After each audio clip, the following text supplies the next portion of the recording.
So now we will talk about hypertension in pregnancy. Hypertension is quite a common complication in pregnancy, and roughly 7–8% of pregnancies are complicated by this pathology. It's very important to recognize if the hypertension is pre-existing, so a chronic hypertension, or if it's a pregnancy-induced hypertension, as they have different evolutions and managements. So we have to differentiate chronic hypertension from pregnancy-induced hypertension. It's not so easy to recognize if it's chronic problem because during pregnancy blood pressure decreases physiologically. So also hypertensive pregnant patients in the last third trimester and in the early second trimester have much lower blood pressure values. If you see a pregnant patient with chronic hypertension in the middle of pregnancy, she will probably be normotensive and you may miss her pathology. Moreover, being usually a young female that normally does not check her blood pressure, she might be unaware of having a chronic hypertension. You can make the diagnosis only at the end of pregnancy. Blood pressure increases physiologically and after delivery she will remain hypertensive in case of chronic hypertension, while in case of pregnancy-induced hypertension, the blood pressure values will go back to normal. So, we can classify hypertension in pregnancy as chronic hypertension or pregnancy-induced hypertension. This last is then subdivided into preeclampsia, eclampsia, superimposed preeclampsia, and gestational hypertension.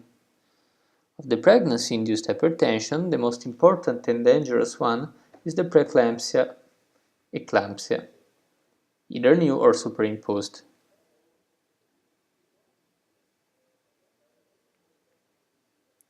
So, classifications of hypertensive disorders. We have the chronic hypertension, which is defined as blood pressure of more than 140/90 millimeters of mercury before pregnancy and at less than 20 weeks of gestation, or diagnosed for the first time during pregnancy and does not resolve postpartum. You can have preeclampsia and eclampsia, that is blood pressure more or equal 140/90 millimeters of mercury on 2 occasions, at least 4 hours apart, or more than 160/110 millimeters of mercury within a shorter interval, at more than 20 weeks of gestation in women with previously normal blood pressure and proteinuria. Another factor in the preeclampsia and eclampsia is, in the absence of proteinuria, new onset hypertension plus new onset of any of the following features: serum creatinine concentrations more than 97 micromolar per liter or doubling of serum creatinine concentration in the absence of other renal disease, elevation of liver transaminases to twice normal concentration, pulmonary edema, and cerebral or visual symptoms. Eclampsia, seizures in women with preeclampsia that cannot be attributed to other causes. And these are all factors involved in preeclampsia and eclampsia. Then, preeclampsia superimposed on chronic hypertension, defined as women with hypertension at less than 20 weeks gestation and new onset proteinuria, and in women with hypertension and proteinuria at less than 20 weeks of gestation, development of any of the following features: sudden increase in proteinuria, sudden increase in blood pressure in women whose hypertension was previously well controlled, thrombocytopenia, that is platelet count less than 100,000 per millimeter square per cubic millimeter, and elevated liver transaminase levels. And we have gestational hypertension, which is defined as new onset blood pressure over 140/90 millimeters of mercury detected at more than 20 weeks gestation without proteinuria. And preeclampsia does not develop and blood pressure returns to normal by 12 weeks postpartum. So, the most important thing to realize in this classification is the cutoff of the blood pressure. So, the difference between chronic and gestational induced hypertension is the week of gestation at which the hypertension is detected. Chronic hypertension is before the 20th week of gestation. Preeclampsia and gestational hypertension becomes evident after the 20th week of gestation, usually around the 27th-28th week. Preeclampsia is defined as presence of hypertension and proteinuria. It is urinary protein excretion equal or higher than 300 milligrams per 24 hours. However, it's a recent finding that there are some preeclamptic patients that do not present with proteinuria, but only with hypertension, and one of the features listed on the previous page, that is elevated serum creatinine, alteration of liver enzymes, pulmonary edema, cerebral or visual symptoms. Eclampsia is a complication of preeclampsia, defined as the presence of seizures in women with preeclampsia that cannot be attributed to any other causes. Preeclampsia can be de novo or superimposed on chronic hypertension. Then gestational hypertension, that is new hypertension onset after the 20th week of the gestation without proteinuria or other features of preeclampsia. Preeclampsia, what is this preeclampsia? So, 3 to 4% of women can develop preeclampsia in pregnancy. Pathogenesis is not completely clear. We know that there are several pathogenetic mechanisms involved, and one of the most important ones is the pregnancy-induced vasospasm, involving brain, liver, and kidneys.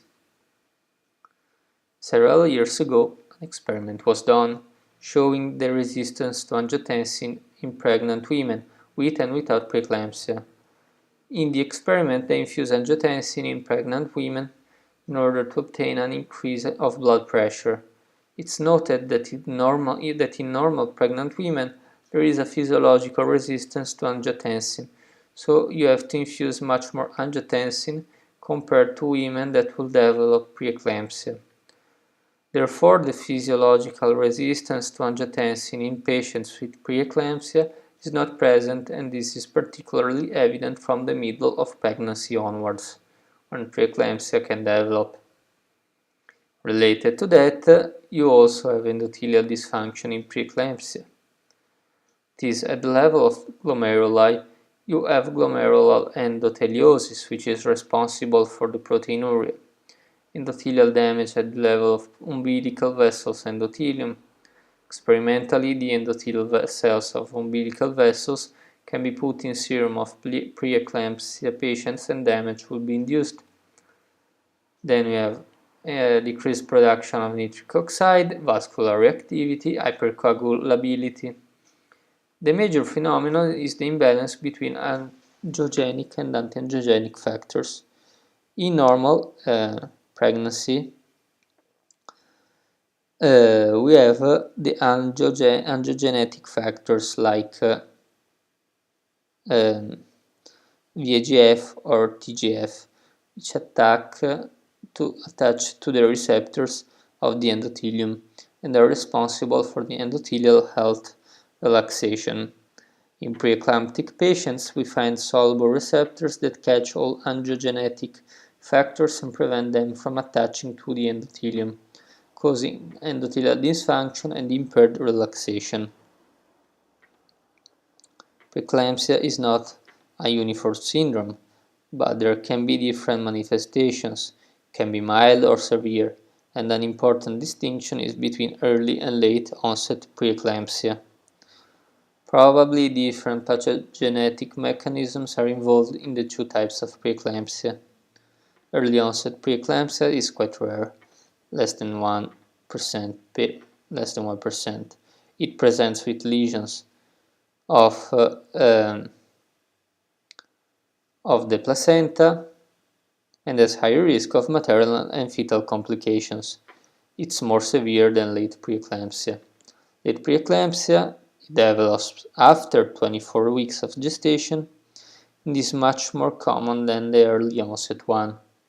Usually placenta is only minimally involved, so minimal placental lesions. Maternal factors have important roles such as metabolic syndrome and hypertension, and being it much more common, it accounts for most cases of maternal death. So let's repeat the endothelial dysfunctions in hyperpreeclampsia.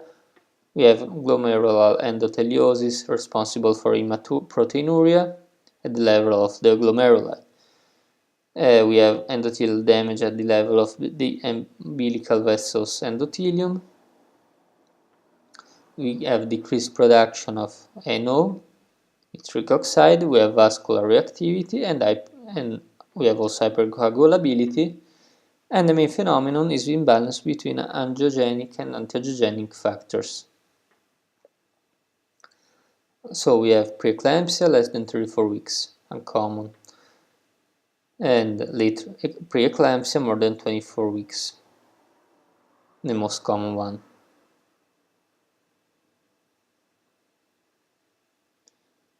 So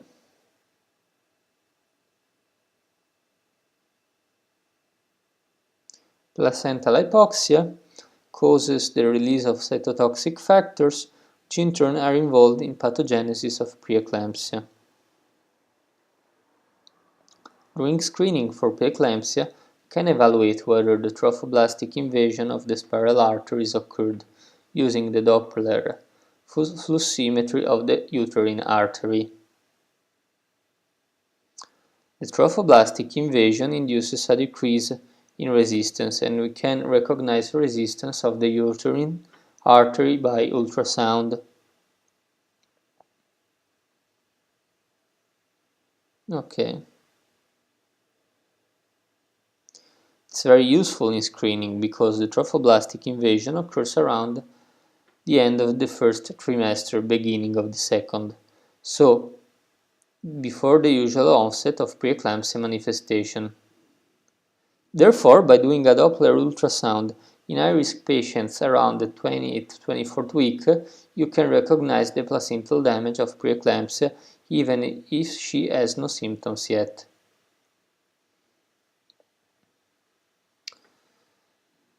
Which are the severe features of preeclampsia?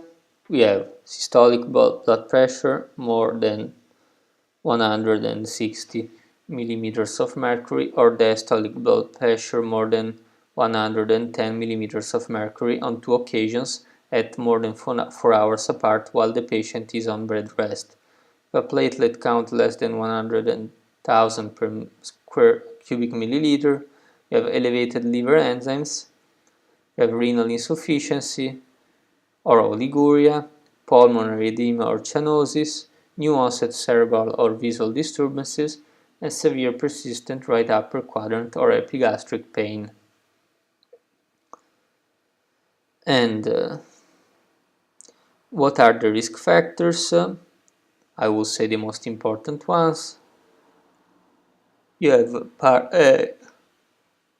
can divide risk factors in preconceptional and/or chronic risk factors and pregnancy-associated risk factors. The preconceptional and/or chronic risk factors can be partner-related risk factors such as nulliparity, primipaternity. Among the maternal specific risk factors, we have history of previous preeclampsia, family history, patient requiring oocyte donation.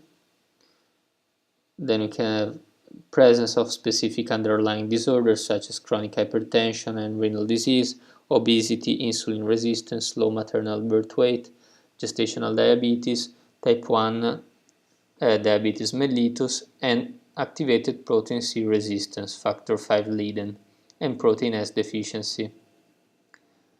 Pregnancy-associated risk factors are multiple pregnancy and urinary tract infections. These are the main. Management of preeclampsia. If you see a preeclamptic patient, the first thing to do is to treat the hypertension. Usually, we treat only very high blood pressure. So, if the blood pressure is less than 140, 150 over 100, we don't treat. If it's more than 150 over 100, we have to treat. In severe forms, you have to prevent seizures, as these patients have high risk to develop eclampsia. The first step is to set the timing of delivery. We don't have any treatment of preeclampsia. Therapy is only symptomatic. We can cure it. The only cure is to deliver the baby, actually. When the baby is out, the placenta is out, and in days, 2 weeks, the situation goes back to normal. If the mother is already at the 38th week or more, there is no problem, and you can deliver the baby with induction of labor or with C-section. But if she is in earlier pregnancy, like 24, 26th weeks, it's more difficult because on one side you have risk for the mother to develop eclampsia, but on the other side you have all the risks related to deliver a premature baby. The last step is to monitor the fetus during the pregnancy.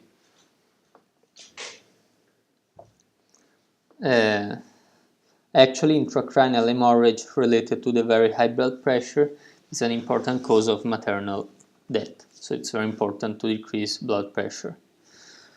So we have hypertensive treatment with hydralazine, which is a vasodilator, labetalol, alpha and beta blocker, or nifedipine, which is a calcium channel antagonist.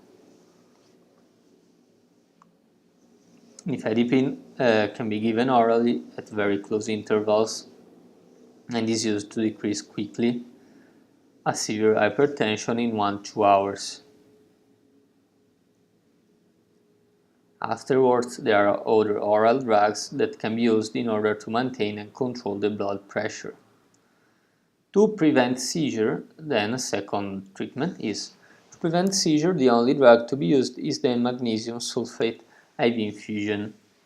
In the past, there were other options like Valium, but nowadays there are no evidence. There are evidence that magnesium sulfate is the only drug of choice.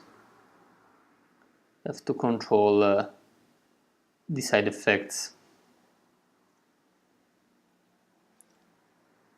You use it if the patient has seizures or if you want to prevent them in severe preeclampsia. Remember to discontinue infusion at 24 hours after delivery. Monitor magnesium toxicity by combination of assessment of deep tendon reflexes and respiratory rate. Also monitor urinary output. So, then we have the timing of delivery. First, you have to look for severe features by checking complete blood count, liver enzymes, kidney functions, etc. You also have to check if the baby is well, because especially in early onset preeclampsia, the baby might suffer because the placenta is not functioning well. The baby is not growing well, and you will find intrauterine growth retardation. So it's important to do ultrasound to measure the baby and assess if he's growing well or not, if the intrauterine growth retardation is severe or not. All these features lead us to decide the timing of labor. In case of preeclampsia without severe features, if it's more than 37 weeks, we decide for the delivery, and the first choice is the induction of labor versus C-section. If the gestational age is less than 37 weeks, we wait until 37 weeks. In preeclampsia with severe feature, it depends again on gestational age. If it's a 24-34 weeks baby, we try to wait as it's very premature.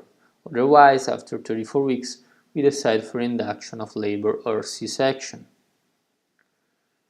So, the expectant management of preeclampsia without severe features is maternal and fetal. Maternal, we do daily assessment of symptoms, weekly laboratory testing. Fetal, daily fetal movement test, twice weekly no stress test, serial fetal growth every 3 weeks, and at least once weekly amniotic fluid volume assessment. And which are the indications for delivery? If we have a gestational age more than 37 weeks, more or equal to 37 weeks, worsening of maternal or fetal conditions, and labor or pre-labor membrane rupture. And the management of preeclampsia with severe features, on the other hand, is more complicated, being them critical patients. They must be inpatients and receive a very close follow-up several times during the day. While in case of management of preeclampsia without severe features, well, they're usually hospitalized, but some patients can be also outpatients. While in preeclampsia with severe features, they must be inpatients. So, in case of preeclampsia with severe features, the expectant management is done with maternal assessment and fetal assessment. Maternal assessment is done via monitoring of vital signs, also here fluid intake, urinary output, symptoms of severe preeclampsia, and presence of contractions and or membrane rupture or bleeding at least every 8 hours, and also daily laboratory testing. Fetal assessment is done by daily kick count and no-stress tests with uterine contraction monitored, or twice weekly biophysical profile. The fortnightly serial fetal growth and umbilical Doppler studies. The indications for delivery are maternal. Maternal are uncontrolled severe hypertension or persistent severe symptoms despite medications. HELP syndrome or eclampsia develops. Pulmonary edema, significant renal dysfunction, suspected abruptio placentae, eclampsia, and progressive labor or membrane rupture. The fetal indications are severe fetal growth restriction, persistent oligohydramnios, biophysical profile less or equal than 4/10 on more than 2 occasions 6 hours apart. Reversed and diastolic flow on umbilical artery Doppler studies, recurrent variable or late decelerations during non-stress test, and fetal death. What is HELP syndrome? Syndrome is a severe form of preeclampsia characterized by hemolysis, elevated liver enzymes, low platelet count, and hypertension. It's always an indication for delivery, also in premature babies. You can just wait 24-48 hours in order to induce lung maturation, and you start the dexamethasone to contrast thrombocytopenia. This HELP syndrome has an high incidence of postpartum complications, like renal insufficiency, DIC. So, HELP syndrome is a severe form of preeclampsia characterized by hemolysis, elevated liver enzymes, low platelet count, and hypertension. Prognosis of preeclampsia.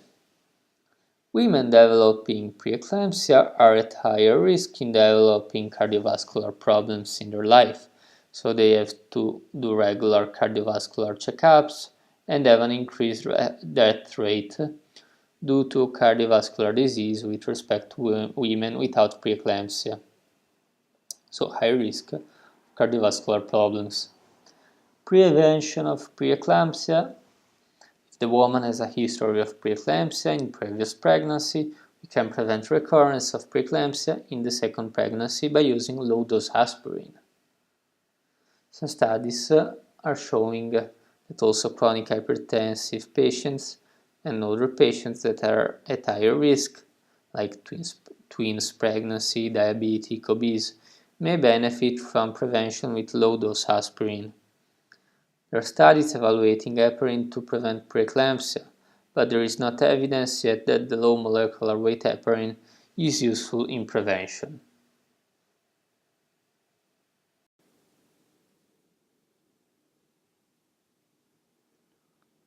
So, chronic hypertension complicates 1/3% of pregnancies, its incidence is rising, maternal age, overweight, metabolic disorders. It's associated to a poor maternal and fetal outcome. 90% of primary hypertension and 10% is secondary hypertension due to renal diseases, heart diseases, adrenal diseases, or medication-induced. The management is done by pre-pregnancy care. It's important to see them before they get pregnant to control blood pressure and to change the medications, as not all medications inducing chronic hypertension can be used during pregnancy. If blood pressure goes less than 150/100, we have hypertensive medications, like the ones commonly used are alpha-methyl-dopa and labetalol, which are usually used as first line, then also calcium channel blockers, beta blockers, and thiazide diuretics. We have also prevention of preeclampsia and timing of delivery. And the medication we use more often is in hypertension is alpha-methyl-dopa. That is not usually used in chronic treatment outside of pregnancy, but it's really safe in pregnancy. You also have to do Doppler screening to see if there is superimposed preeclampsia and organized timing of delivery. If it's a severe form of chronic hypertension, we induce labor around the 37-38 week, while in mild forms, we can do close follow-up and wait term.